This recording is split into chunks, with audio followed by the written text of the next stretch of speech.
let's start with you start with the basic. What's inauthentic behavior? What is Facebook referring to when they say inauthentic behavior? Well, Coordinate. so coordinated, exactly. They're calling it CIB, coordinated inauthentic behavior. Mm.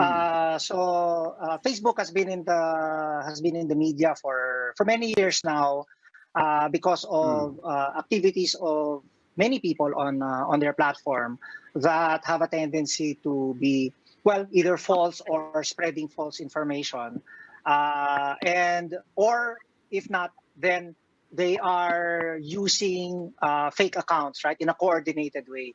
And I think what Facebook did, it's difficult for Facebook to take a stand and say, well, depending on the content, we will bring it down. So they don't want to say pro-Trump, we will take it down, pro-Biden, we will not take it down. But I think what they're against is abuse of their system, meaning people pretending to have actual activity when in fact this is not actual or authentic activity.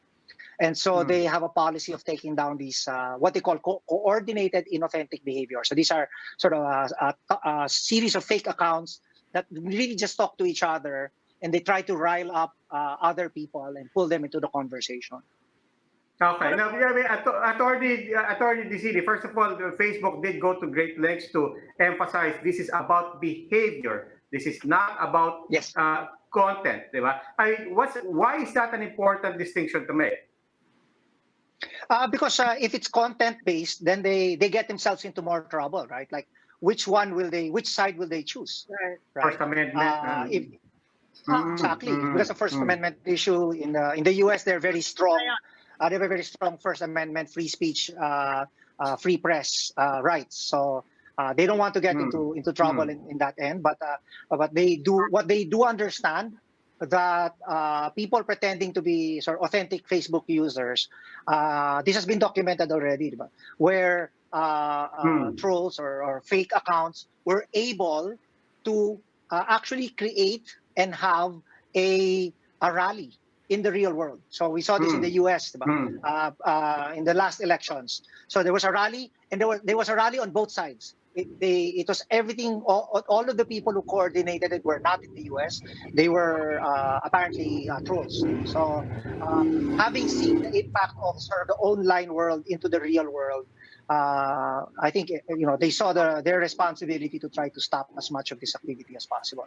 Attorney, as far as you know, on the back end of Facebook, how does this work? Is this a political call? In other words, are these humans making this judgment, or is this an algorithmic call based on what their computers and AI can monitor? Na parang sobrang dami naman to, parang and it's all the same accounts linking to each other. So as far as we can tell, are these machines and algorithms making this, flagging this behavior, or are these ultimately human and therefore political calls? Right. I think the initial source must be AI. So they're looking at. I mean, there are patterns of behavior, no. So the old style sort of boiler room operation is that you would have maybe 10 people, let's say 10 of us maintaining 30 accounts each. So that's 300 accounts, and then we are all friends of each other. And then when I post, the rest of the 300 post or take up my post, and then it goes from there. So seeing the interaction between these groups, right, can easily be tracked just on the basis of frequency of interaction, the number of friends, the number of parang non-related interaction. In other words, because if it's a legitimate account, then you're using the account for other things. There are other feeds. There's other interactions with other people. Maybe there are private messages. But if the account exists only to interact with each other, then it's an indication that it might not be a legitimate account. I don't understand the coordinated inauthentic behavior. What is the common thread of inauthenticity, if I may know? For example, is it the fact that they're pushing a common agenda? And if so, is there anything particularly wrong with that? I mean, isn't social media precisely a vehicle for pushing some agenda or other? Is that necessarily Does that merit a takedown? I don't think that's why they're very careful to say they're not stopping content, they're stopping behavior. For example, I'm sure a lot of people are there's a lot of content out there on, say, kittens or cats or dogs, right? Cats of BGC, for example.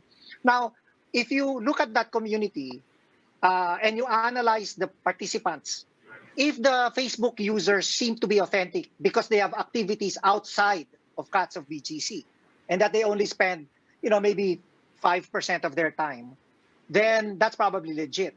But when you have a community where all they do, all their activities on their account is just to interact in that one group and they don't interact in any other way, in any other meaningful way, then you can glean from that that's a fake activity. It's not a real activity. Is that synonymous to yeah. trolling?